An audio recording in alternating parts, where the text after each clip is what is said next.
அப்படியே லைக் பண்ணுங்க, மறக்காம ஷேர் பண்ணுங்க. இந்த பங்களா எப்படி இருக்குன்னு கமெண்ட் உங்களுக்காக தான் நாங்கள் இந்த வீடியோவே எடுத்து போடுறோம்.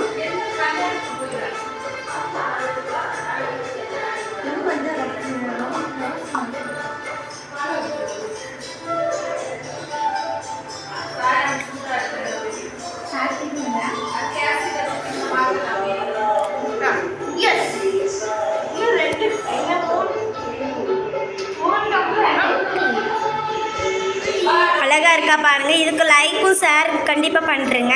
இது எப்படி இருக்குன்னு கமெண்ட் பண்ணுங்க. அதை அப்படி இடிச்சு